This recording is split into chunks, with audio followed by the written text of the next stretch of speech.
अस्सलाम वालेकुम students, I am doctor Khadija hair.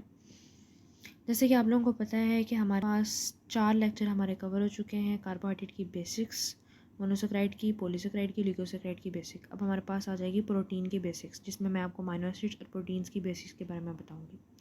ये शुरू करने से पहले मैं आपको बताती जाऊँ कि हमारी जो स्मार्ट एकेडमी है वो HEC की प्रिपरेशन करवा रही है, और ये लेक्चर्स आप लोगों के लिए अनपेड हैं, जो कि आपके लिए एक फ्री ऑफ कॉस्ट चीज़ रखी गई है। इसके बाद जो आपके पास जितने भी लेक्चर्स होंगे वो पेड होंगे। आप लोगों को व्हाट्सएप ग्रुप ज्वाइन करना पड़ेगा, अपनी पेमेंट देनी पड़ेगी। अपनी फ़ी पे करने के बाद आप जो है वो HEC के फर्दर लेक्चर्स जो है वो देख पाएंगे। ठीक है, काइंडली अपनी जल्दी जल्दी रजिस्ट्रेशन करवा लें। ठीक है स्टूडेंट्स, अच्छा जी, हम स्टार्ट करते हैं हमारा lecture number 5 which is proteins. Proteins हमारे पास क्या होती हैं, अमाइनो एसिड्स हमारे पास क्या होते हैं।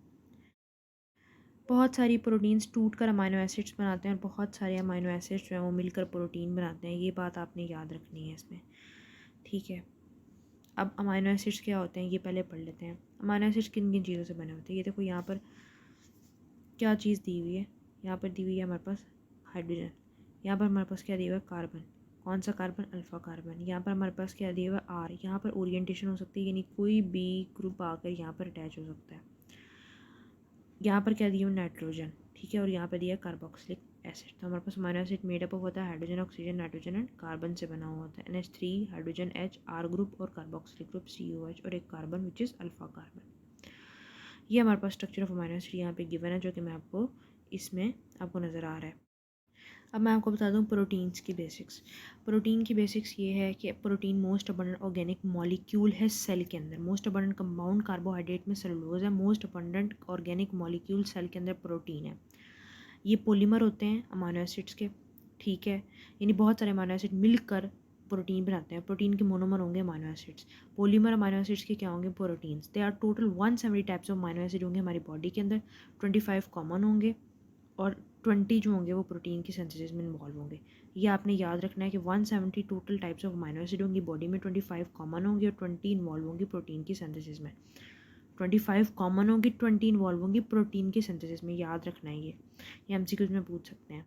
अच्छा स्टूडेंट्स, अब हम पढ़ लेते हैं इसकी टाइप्स या लेवल्स, या इसके आप कह सकते हो कि आगे फर्दर इसकी जो स्ट्रक्चर्स होते हैं वो कौन कौन से होते हैं। These are the primary, secondary, tertiary and quaternary structures. क्या होता है प्राइमरी में? प्राइमरी हमारे पास स्ट्रेट चेन होते हैं, जैसे बहुत सारे टूटे हुए अमीनो एसिड स्ट्रेट चेन में मिलकर बहुत सारे बड़े वाले प्रोटीन्स बना देते हैं। सेकेंडरी में हमारे पास बेंडिंग एंड कॉइलिंग होती है प्राइमरी स्ट्रक्चर्स की। ठीक है, कैसे होती है कॉइलिंग ये भी बता देती हूँ आप लोगों को। ये देखें यहाँ पर आपके पास कॉइलिंग हुई हुई है, तो ये हमारे पास सेकेंडरी स्ट्रक्चर है। ये इसको बोलते हैं कॉइलिंग। कॉइलिंग या बेंडिंग होना, ठीक है, प्राइमरी स्ट्रक्चर्स का। तो ये जो प्राइमरी स्ट्रक्चर्स थे उनकी कॉइलिंग और बेंडिंग होगी और वो सेकेंडरी स्ट्रक्चर्स बना चुके हैं। अब ये देखें, ये प्राइमरी स्ट्रक्चर्स हैं। प्राइमरी स्ट्रक्चर में बहुत सारे अमीनो एसिड्स पड़े हुए हैं एक अरेंजमेंट, स्ट्रेट अरेंजमेंट में। ये कॉइलिंग और बेंडिंग की, तो ये सेकेंडरी स्ट्रक्चर्स बन गए। अब आ जाएगा third structure which is tertiary. Tertiary structures में देखें, इसमें बेंडिंग और फोल्डिंग है। ये देखो फोल्ड हो रहे हैं यहाँ पर स्ट्रक्चर, अभी हुए नहीं फुली। जब फुली फोल्ड हो जाएंगे तो उसको क्वाटरनरी कहेंगे, जिसमें पेप्टाइड चेन्स की एग्रीगेशन हो जाती है। ठीक है, अब यहाँ पर देखें ये फुली फोल्ड हो चुके हैं और यहाँ पर हमारे पास ये क्वाटरनरी स्ट्रक्चर हो गया, जिसको हम कहते हैं कि ये पेप्टाइड चेन की वजह से ये क्वाटरनरी स्ट्रक्चर्स बनता है। तो ये आपने याद रखना है, ये इसकी बेसिक है। अब आ जाते हैं इसकी सॉल्युबिलिटी के ऊपर कि सॉल्युबिलिटी के में क्या क्या आ जाता है इसके। देखिए बच्चे, सॉल्युबिलिटी में हमारे पास स्टेबलाइज होता है पेप्टाइड बॉन्ड की वजह से। प्राइमरी स्ट्रक्चर हमारे पास बिल्कुल स्टेबलाइज होता है पेप्टाइड बॉन्ड की वजह से। ठीक है, अब हमारे पास सेकेंडरी स्ट्रक्चर में कौन से बॉन्ड है, H बॉन्ड और पेप्टाइड बॉन्ड। प्राइमरी में सिर्फ पेप्टाइड बॉन्ड है। टर्शियरी में हमारे पास H बॉन्ड भी है, डाइसल्फाइड बॉन्ड भी है जो कि ब्रिजेस बनाता है, और आयनिक बॉन्ड भी है। ये बॉन्ड्स याद रखने हैं किसमें कौन कौन से होते हैं। ये MCQs बड़ा आता होता है, हर जगह आता है। और जो हमारे पास क्वाटरनरी, उसमें एक बॉन्ड होता है हाइड्रोफोबिक इंटरेक्शन बॉन्ड, जो किसी और में नहीं होगा, जो सिर्फ इसमें होगा। और डाइसल्फाइड बॉन्ड जो होता है वो किसी और में नहीं होगा, जो आपको टर्शियरी में नजर आएगा।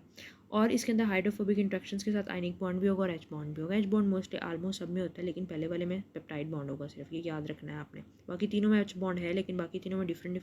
जैसे कि जो हमारे पास पहला है उसमें पेप्टाइड है, दूसरे में हमारे पास H बॉन्ड है, तीसरे में भी H बॉन्ड है, चौथे में भी H बॉन्ड है। लेकिन टर्शियरी में हमारे पास डाइसल्फाइड बॉन्ड है और उसमें हाइड्रोफोबिक इंटरेक्शन सिर्फ और सिर्फ क्वाटरनरी में होते हैं। ये आपने याद रखना है। अब आ जाते हैं सिकल सेल एनीमिया के ऊपर, जो कि हीमोग्लोबिन की डिसअरेंजमेंट्स की वजह से होती हैं। ठीक है। यानी हमारे पास जो सिकल सेल एनीमिया हो जाता है हमारे पास, वो बेसिकली एनीमिया का मतलब होता है खून की कमी होना।